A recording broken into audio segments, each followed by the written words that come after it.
Hello, everyone. This is Paul Slauson presenting my literature review for my dissertation so far.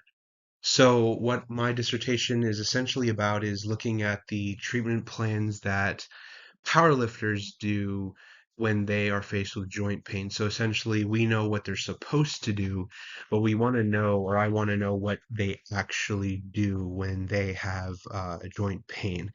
So, kind of going into the information, so the problem statement essentially is what methods do powerlifters seek when they are faced with joint pain? What do they do to mitigate the pain? We know that powerlifters, they perform the three main lifts, is what they call it, which is the squat, bench press, and deadlift exercises. And according to some research, that's kind of what the most joint pain and injuries come from are those three lifts, funny enough. So we'll go into that research when we go into the body of research here in a little bit.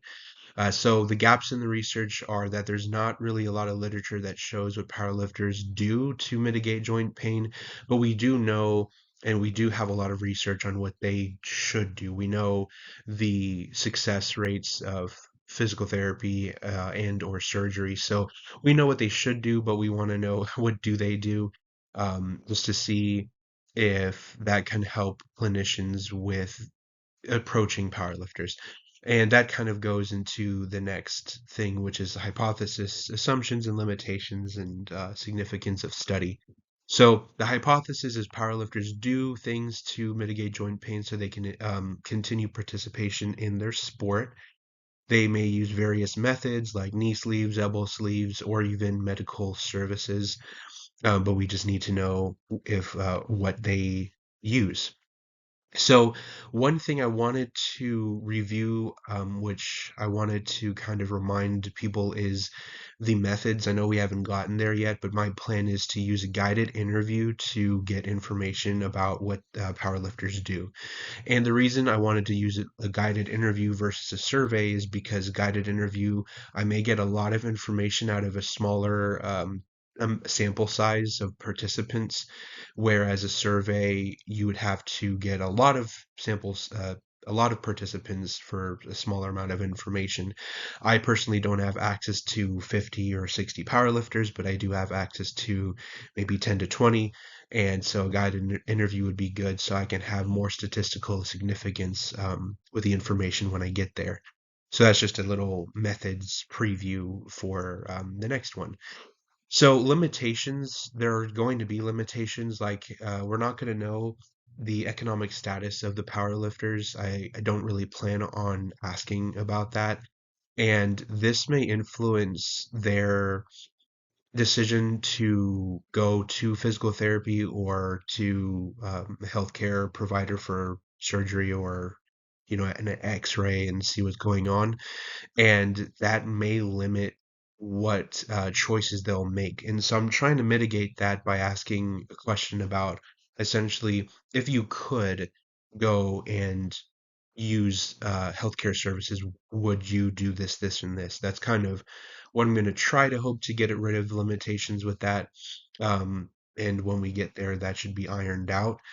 So the significance of the study is to arm clinicians with information of how powerlifters approach joint pain, and hopefully they can modify or pretty much anticipate what they're going to walk into when powerlifters come in for help with joint pain and possible overuse injuries.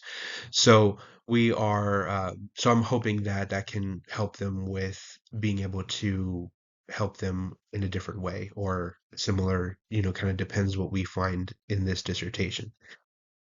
Now, the body of research. So the first body of research that I wanted to explore was a research that investigated the difference between daily max training programs and high volume periodization programs for powerlifters coming to a competition. So what we uh, what we see and what I see is a mix of the two when working with powerlifters. Either they use daily max training programs where they essentially test their 1 rep max for the three main lifts that week or 2 weeks out or 3 weeks out, or some of them use high volume periodization, where it's just a lot of exercises with a lot of reps and just kind of overall maintenance of strength. Well, this study took two groups of participants, and after 10 weeks of the intervention, they found that the Daily Max training program had a higher increase in strength gains in the participants when compared to the high volume periodization program, and they used new and intermediate power lifters for their participants. Now, the one limitation that I wanted to mention that I don't think the study did mention is including new and intermediate power lifters. I think that, and I think most will agree, if you have a brand new person, just new to a sport or new to lifting as a whole, that just about any sort of program would probably make them stronger. So that's kind of, something I would want to have them investigate more is, does it really have that impact or not? Now, they did also mention that some of the participants that did the daily max training program had a decrease in strength. So, but not enough really to say that, but they did mention that as a limitation at the end, which is nice. But the whole point of this body of research is to show that powerlifting is an intense sport where either programs that they participate in is intense and could cause joint pain. That's really the whole idea behind that body of research.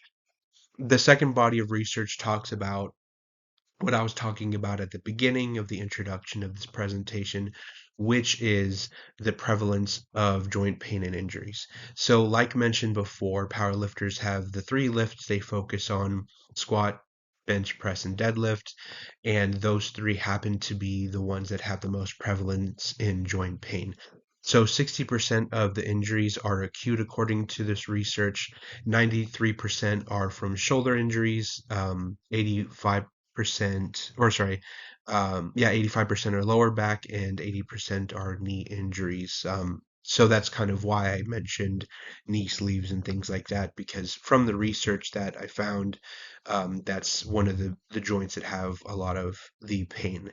Another thing they mentioned was muscular rupture, which occurs at high eccentric loads, with the pectoralis major and the bicep femoris being the most vulnerable muscles that can have muscle rupture, which is tied to bench press, of course, and the squat exercises. Other things are herniation due to incorrect breathing. Powerlifters tend to do breathing and bracing, which is basically breathing in, holding the breath, and having a lot of intra-abdominal pressure to have a better lift, essentially, and using a weight belt to help with that. And it's encouraged not to do that, but it's really prevalent in powerlifting.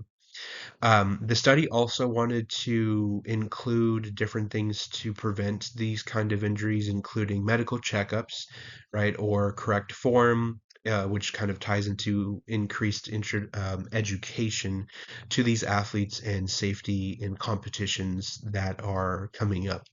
So this kind of funnels into the first research knowing it's an intense sport, the second research showing that this intense sport does lead to pain and injury, which leads to the third body of research, which is trying to understand the perception of pain in these athletes. So this research shows that they took 899 participants, and they found that there's a difference between pain perception from athletes and non-trained individuals. What they found was the athletes did have a difference in pain perception and pain threshold.